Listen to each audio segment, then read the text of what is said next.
హనుమానం ఆస్తి కథ. రచన పెద్దాడ సత్యనారాయణ. కథాపఠనం మలవరపు సీతారాం కుమార్. అనసూయకి అనుమానం ఆస్తి లాంటిది. అనుమానం లేకపోతే మొగుడు కొంగు చివరి నుంచి జారిపోతాడని నమ్ముతుంది. అనసూయ పెళ్లి కాని క్రితం తమ పక్కింట్లో ప్రశాంతి, సమ్మోహన్ రావు దంపతులు ఉండేవారు. ప్రశాంతికి భర్త అంటే చాలా నమ్మకం. సమ్మోహన్ రావు ఉన్న ఊర్లోనే 2 మంచాల మీద స్వారీ చేసేవాడు. అంటే అతనికి రెండో భార్య ఉంది.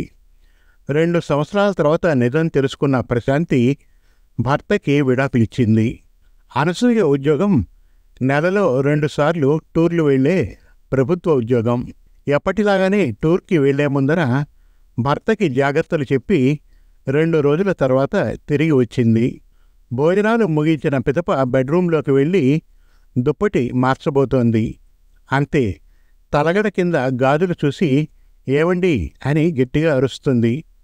ఏమైంది అని కంగారుగా వచ్చి తలగడ కింద ఉన్న గాజుల్ని చూసి అయోమయంగా అనసూయని చూస్తాడు. ఎన్నాళ్ళ నుంచి జరుగుతోంది భాగవతం అంటుంది. నాకేమీ తెలీదు అంటాడు రమణ. మారు మాట్లాడకుండా సూట్ కేసులో బట్టలు సర్దుకొని పుట్టింటికి వెళ్ళిపోతుంది అనసూయ. రమణ 2 రోజులు చూసి అనసూయ దగ్గరికి వెళ్ళి నచ్చజెప్పి తీసుకువద్దామని నిర్ధారించుకొని నిద్రపోతాడు. మరుసటి రోజు రాత్రి హోటల్ నుంచి భోజనం తెప్పించుకొని డైనింగ్ టేబుల్ ముందు కూర్చుంటాడు. ఇంతలో కాలింగ్ బెల్ మోగితే తలుపు తీస్తాడు. తప్పుకోండి అని అనసూయ సూట్ కేసు రమణకిచ్చి నన్ను క్షమించండి అని ఇద్దరికీ భోజనం వడ్డించి అసలు విషయం చెబుతుంది. మీకు గుర్తుందనుకుంటా, పోయిన వారం మా అక్కయ్య కూతురు రమ్య మన ఇంటి దగ్గర స్కూల్లో బ్యాంక్ పరీక్ష రాసి మన ఇంట్లో రెస్ట్ తీసుకుంది. తన గాజులు తలగడ కింద, ఇంకా పేపర్లు అలమార్లో పెట్టి వెళ్ళిపోయిందట.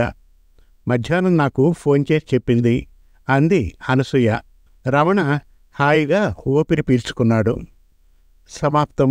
మరిన్ని చక్కటి కథల కోసం, కవితల కోసం, వెబ్ సిరీస్ కోసం మనతెలుగుకథలు.com విజిట్ చేయండి. Thank you.